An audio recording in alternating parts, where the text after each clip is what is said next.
Hello everybody, Team Jet here, and welcome to something a little bit different. We are looking at the latest dev blog as a group for a change, rather than just me talking through it.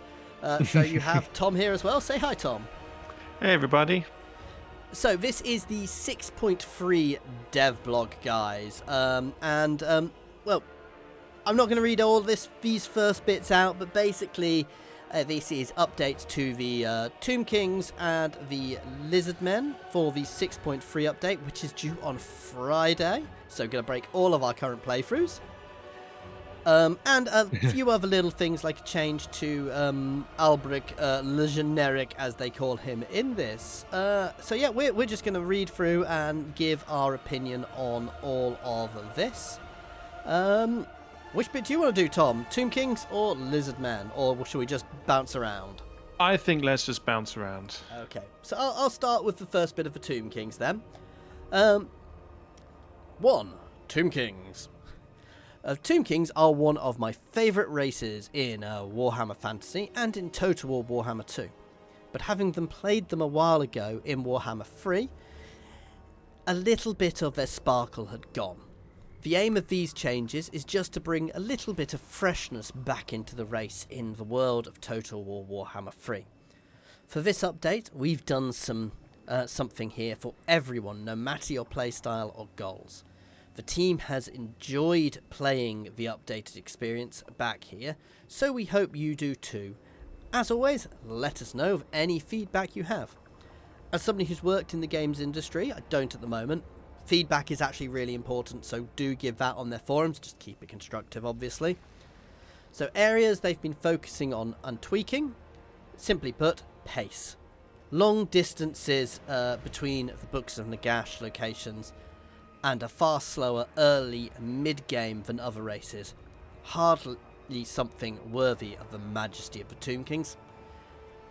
Canoptic jars can feel a bit like they tail off mid-campaign and feel like a resource that could be used for more than solely increasing army capacity. The tech tree and landmarks feel like they lacked impact, so we've added more meaningful bonuses to make each unlock feel more powerful and give them more oomph. And personally, something I wanted to get a few of the main players in the race to have a party. Can't do that with the Tomb Kings yet. Interesting. Oh, it literally jumps onto that bit. So, I mean, these all sound like good points, and I'm going to be honest, I'd agree with most of them, wouldn't you, Tom? Oh, definitely. I mean, it's changes which sort of I feel like we've talked about when we played the Tomb Kings last, and it's just... Yeah. So, confederations. So when playing the Tomb Kings, you can now confederate other Tomb King factions as below. This is huge, because you can't confederate with Tomb Kings, which is always frustrating. Now, they can't all confederate, so Arkan can confederate Khalida and Katep.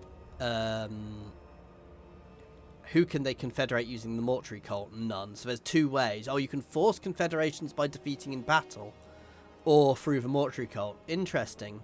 So Khalida can get Katep, only Katep. Katep can get Khalida.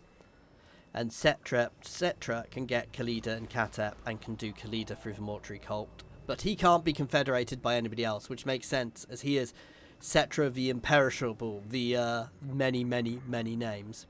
And Arkan can't be by anyone either. That kind of makes sense, because Arkan doesn't really play like a Tomb King anyway, so he's something a bit different.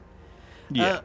We believe this respects the lore around the Tomb Kings, while adding enough of what is available to the other races in the game. This means that if you play as a Tomb King Lord, at least one other can be confederated, either forcefully or by using the Mortuary Cult. I know who I'll be playing next week, if I'm playing Tomb Kings. So, Canoptic Jars, they're now gained from post-battle kills, similar to meat or interns for the Ogre Kingdoms / Dark Elves. Pick your poison, you can spend them on Nakaran Decrees to get quick cash injections, some research rate, or or a Garrison Sally. So they're getting Garrison Sallies as well. That'll be good. I think we're going to see that moving to more and more factions. And banners. Yeah. We've added new banners to the Mortuary Cult. They sound like... That's good. Yeah, basically it just sounds like Canoptic Jars have been made a bit more usable.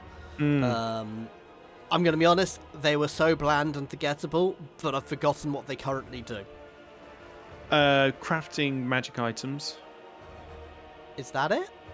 Yeah, crafting magic items, and basically crafting magic items, and I think some tech unlocks basically to give you extra heroes. Yeah. Or lords. So, skills.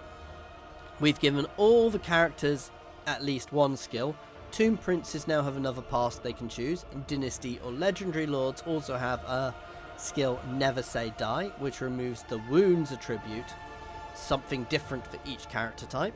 It's fairly basic. For Tech Tree, plenty of changes have gone on here, ranging from decreasing the research penalty Dynasty technologies incur, as well as adding some unique effects alongside additional technologies that increase unit capacities. Some general rules for the Tomb King Tech Tree now has. The 6 Dynasty techs have lower penalties and research rate, and each now has an additional effect, so just general buffs.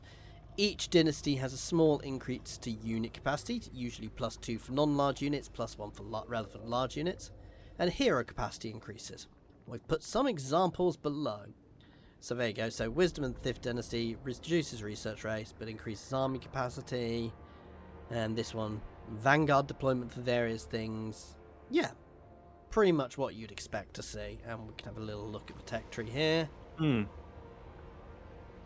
Of the Books of Nagash. So they've been moved basically. Yeah. This is something we're aware of. The community wanted improved for quite some time. Both locations being replaced annoyingly, and the effects themselves being somewhat underwhelming, needed looking into. We've read a lot of comments which want them all in Nakara, but that doesn't sound like a fun challenge. I'm gonna for you to progress and move outwards and continue early game.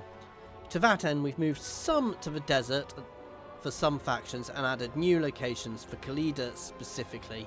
An example of the changes are below. So they are much closer, but they're still far enough away. We'll see. I still think they're a little too far spread. But we'll see. I mean, yeah. So effects. Some of the effects were actually not bad. So they've only had some minor increases in effects and have also had additional effects applied. Each book provides an improvement to June Restoration, which can restore fallen construct units post-battle. Ooh. So there you go, we can see that. And pyramid effects. Oh, sorry, I've read all the Tomb Kings. You'll get to read the Lisbon then. Sometimes they were not getting to constructing, so we've changed what some unique effects. They were not worth getting to and constructing, so we've changed some of the unique effects, as the Great Pyramid of Cetra now gives expendable to skeleton warriors and spearmen. The Pyramid of Alakazar now gives physical resistance when fighting vampire counts. And meanwhile, the City of Bronze can give snipe to Ushabti great bows. Cool. That's fantastic. They're sniped for great bows. It is and it isn't. You generally keep them behind anyway. I mean, you'll be able to flank with them a bit more. All in all, I think they are good changes. We'll have to play them and see what they're like. I think they are needed changes. My question is whether they're enough. We'll see. Did they already have the things coming back at the end of battles, or has that been added to them? That's been added to them. So that's good, and that's something the vampires got, which was very impactful. Well, anyway. No, that's specifically with the 5th book that gives it now. Ah, cool. No, Okay. the 5th book, each book provides an improvement to it. Yes. Yeah. In this case, yeah. So, 2, the Lizardman. Areas we focused on tweaking and improving. Technology tree, economy, big dinosaurs needed some love. and skill trees needed sprucing up. Which I think we can agree with all those 4 points. I'm not sure the big dinosaurs need that much love, but I feel like they've kind of lost their way a little bit. They've waned from where they were, but they're still good. I mean, come on, compared to like the big chaos units and I don't know. such. I think my elder Stegodon will still take on most of them, but yeah, well, it's still good to get changes. Yeah. So, the technology tree. To cut to the chase, we have improved it significantly, adding new effects, removing most building requirements and improving consistency with what units gain effects from certain areas, as well as some bits of spice dotted around. Some screenshots below the layout. Just having a look at the layout. I don't know. It doesn't look... I mean, they've taken away the building requirements for some of the stuff. They've removed a lot of the requirements, which were quite difficult. Basically, they've tweaked it to make it a bit easier. Some of them are smaller, so some of them are only like 4 long. So I think they've made it much more usable, so it's much more bespoke. Yeah. Whereas as it currently is, I find I always end up doing the same things at the same times. Now, one thing which I always liked is, you know, the Horde guy, Nakai. Yes. So his bonus text, which he had to use resources for to unlock them, but they're like a 1-turn research. Yeah. I really like that in tech trees, where you have something which costs a load of resources to research, but does only cost you 1 turn. Yes. No, that's the same, and he's still definitely got that. So yeah, and a few other things similar. I kind of wish they applied that to sort of more of the factions for more unique things for each of the legendary lords. No, I'm with you. I'm with you there. Almost, I mean, take dwarves for example. The High King, I don't know if he gave some unique tech bonuses for Longbeards or something like that. Maybe, but that'd be more of a faction effect. But yeah. But I mean, I'm liking the look of the new tech tree because I think they did need a tweak. Yeah. So anyway, economy. We saw your feedback on Lizardmen's economy and also felt that it only really worked when you reached scale, which wasn't that fun as it can constrain you pretty hard in the early game. Very true. To address this, we've tweaked resource building so that they now also provide a low amount of treasury. So they basically want you to focus on resource. Yeah.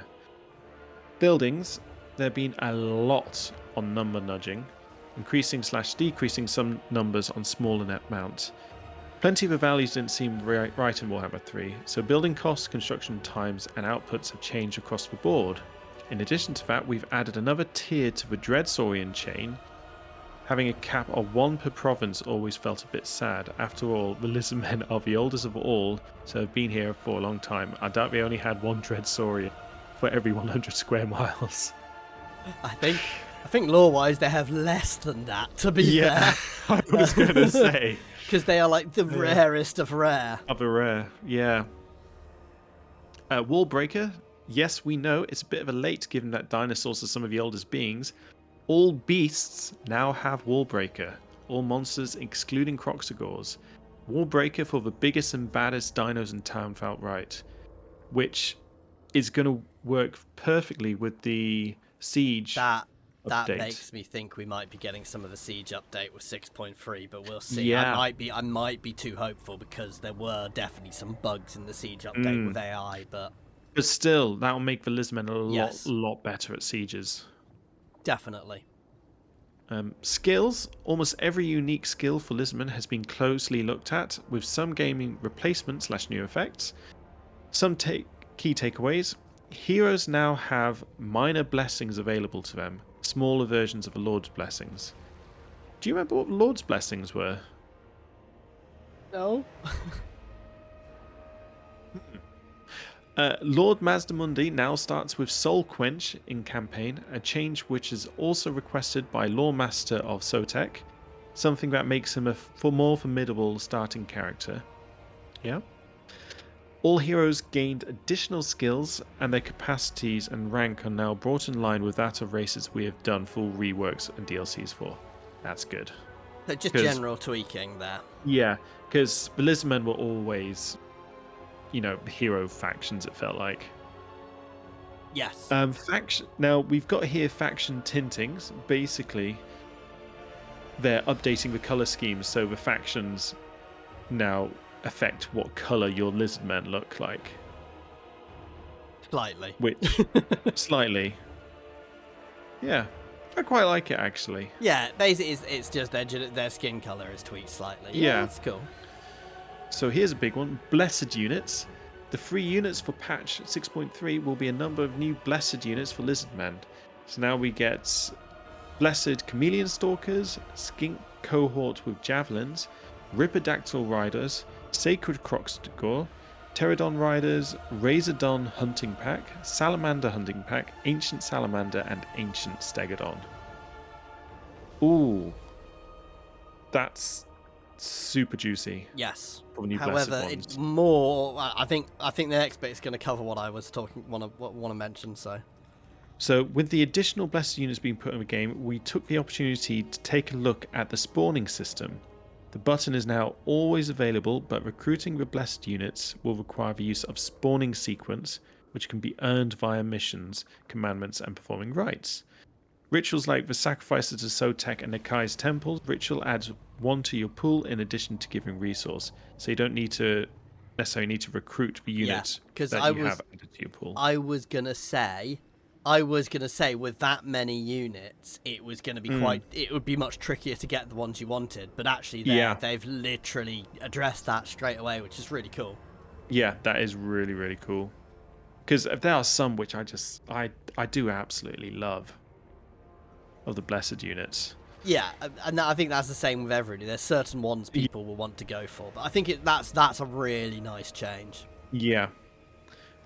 Trait rebalance. The basic trait system character starts with has been largely untouched since Mortal Empires, and some even prior to that. We've made plenty of changes in Warhammer 3, new abilities, effects, and new levels that characters need to operate at. This rebalance is aimed at Warhammer 3-ifying starting traits for non-legendary characters and Alberic. But yeah, just looking at it, it's basically giving the generic buffs to various traits. Yeah, really quite nice, actually. It's just small buffs to various things to make various factions much more useful, which is general. Oh, there's a green skin update as well. Yeah. I'll grab this one. Okay. So green skin skill up. I'd say it. I can't talk. Green skin skill update. In 6.3, we got the chance to go back to the green skin characters we didn't update in Omens of Destruction. I was going to say it wasn't that long since they last got one. So we took it. We'll leave the individual effects up to your imagination. But the additions are shown below. So Night Goblin Warbusters get Skulking Expert. That's going to be super stealth. Top Loons and Pointy Gits. So Top Loons is going to be Night Goblin buffs, and Pointy Gits I reckon that's going to be a archers. cooldown on the whirly thing. Yes, because that's definitely a cooldown reduction. Yeah. Goblin Big Boss. Oh, sorry. Pointy Gits is definitely going to be the Night Goblin archers. Yeah. Oh, Man Stabber. I wonder what that does. Grinning Loony. I don't know if these are Cunning Movement and Shrooms. That's extra healing, and that's the regional growth, I reckon. And that's the you ain't all dying first. That's Guardian. That's literally the icon for Guardians. That's going to be physical resistance to people close. Or give himself physical resistance as long as he's got units, non-hero units within range. Goblin Big Boss, gaps. I mean, these kind of speak for themselves. Archers, speed, charge speed, damage, wound time, and magic something. First rule of stabbing. I mean, that one's gonna be. It's got to be something to do with magic. Just looking at it. Yes. River Troll Ag. Oh, sorry. I was gonna say the barking pack's definitely to do with buffing the Wolf Riders. Yes, that's extra speed. That one is speed. Yep. Goblin Thinking. I definitely reckon that's to do with the artillery. I mean, it's archers because of the icon. No, I would say artillery with that. Oh, okay. Honestly. Both are Try to used. place it. Big boss. Boss of the field, that's a cooldown reduction.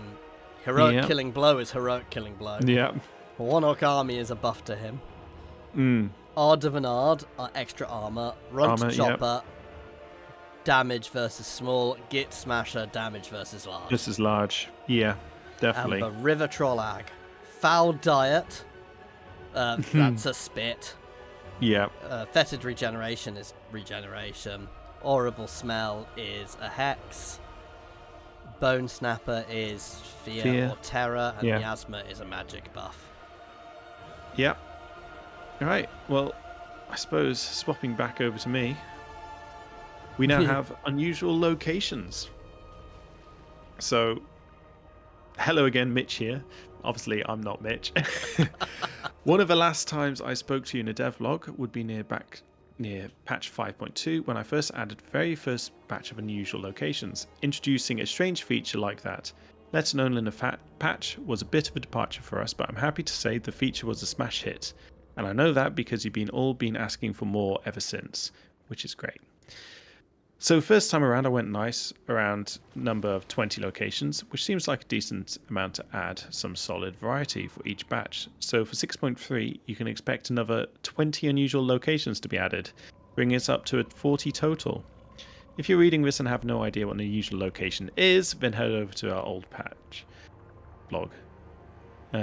It's worth noting that one of the reasons we've been keen to add more of these locations is because the first batch was both very Old World focused and also focused mostly on the forces of order, meaning factions outside the Old World and races like Chaos Skaven, etc. were very limited, if not entirely, in what locations they could experience. So with that in mind, we've updated the first 20 locations to be a bit more liberal in their restrictions where law appropriate, so that more races can experience them. And this latest batch of locations is much more focused on being applicable to all races. There's a few exceptions, and it's of course extremely important to us that we maintain sync with the law, but generally that's the approach we're going to take going forward. Lastly, I know some of you asked for us to reveal the unusual locations in the devlog or patch notes when we add them. However, I'm a big believer that this content should be experienced firsthand, and indeed I designed it with the intention that you're not completely sure of the specifics of these places when they do appear, at least for the first time. However, I will meet you halfway and share a list of them, but spoiler free of any details. So the 20 new locations, we have the Carnival of Chaos, which sounds brilliant fun. It's like going to be an orc meteor impact. The Carnival of Chaos is going to be it's going to literally be that. It's going to be like a carnival turns up and it's chaosy. Yeah. Dwarf Construction Company. Abandoned Forge of Hashut. We have an Ogre Mercenary Camp. Interesting. Unearthed Tomb. Primordial Spawning Pools. Covenant of the Crimson Plague. Sartosan Vault. Cathayan Merchants. Peg Street Pawnbroker. Purple Hand Cult. Underworld Sea Entrance. Ooh, that's going to be... Underworld Sea Entrance is going to be an interesting one. Faulty Doomsphere. A Dark Gift. Unstable Chaos Portal. Cult of the Crimson Skull. Cult of Pleasure. The Cabal, and an Elven Enclave. Interesting. Number 2 could be good. Yes, yes. The Ogre Mercenary Camp's going to be mercenaries. But I think there's going to be fun things with all of these, so we'll see. Hey, number 7, Camera Blood Spatter. A bit of an unexpected addition. Perhaps we've decided to bring over to Total War Warhammer 3 for Blood Camera Spatter. I can't talk. From Total War Pharaoh. Now, the first thing to mention that if this isn't your jam, fear not. It of course comes with the ability to turn it on or off in the graphics settings. Basically, they're adding blood spatter to the camera if you want it. I'm going to be honest, I'm not a huge fan. No. So, it's nice, but yeah. Yeah. And audio. Here we go. So, hi there from the audio team. We've been keeping an ear out for your feedback. Oh, the puns. The puns are terrible. And have been hard at work with our partners over at Games Workshop to spruce up, expand and record new voiceover work for Wulfric, Throg and Alberic de Bordelais that better aligns with those characters and their lore and gives them some extra flavour. In the Norskin corner, Wulfric's VO has been expanded to match the VO of sets of Warhammer 3 Legendary Lords. It's still tough and rugged performance, as before, from Edward. I'm not even going to try and pronounce his surname.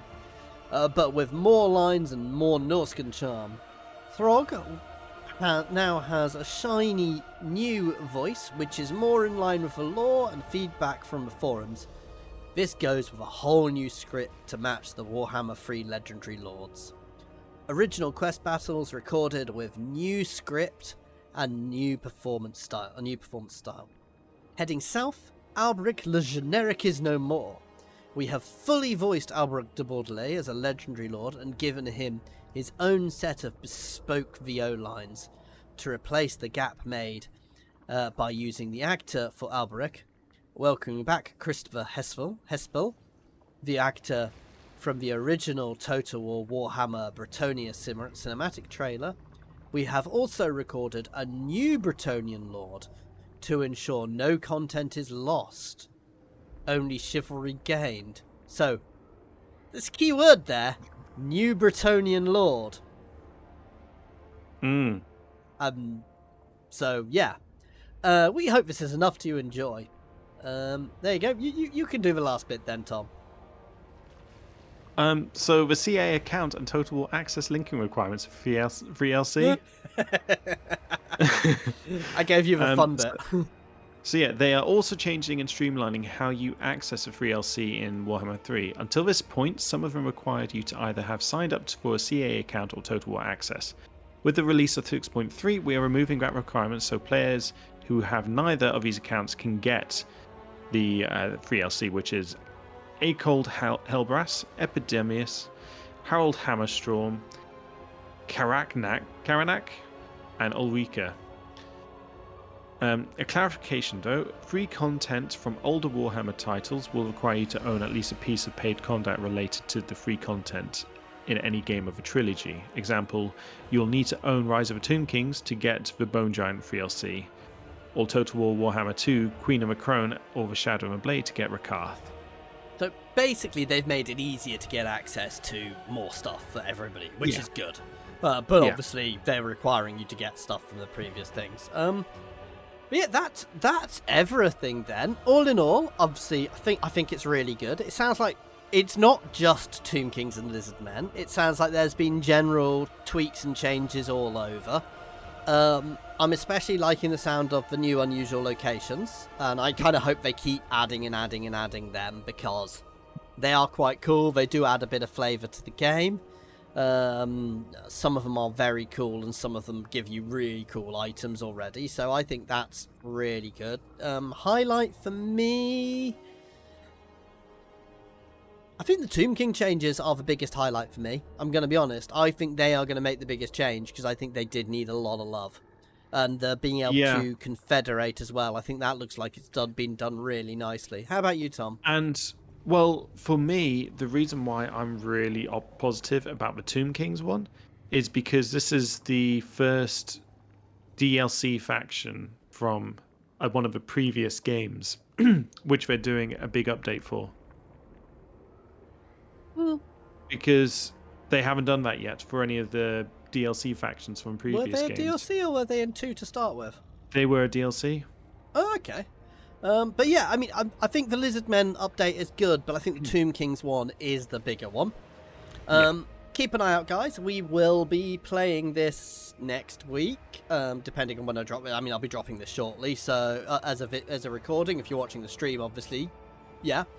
But yeah, so we will be playing this next week. We've not quite decided who, how, or what yet. But yeah, this will be what we will be jumping into next week to take a look at the changes. Yeah, other than that, guys, as always, thank you very much for watching, and please like and subscribe and all that jazz. Cheers all.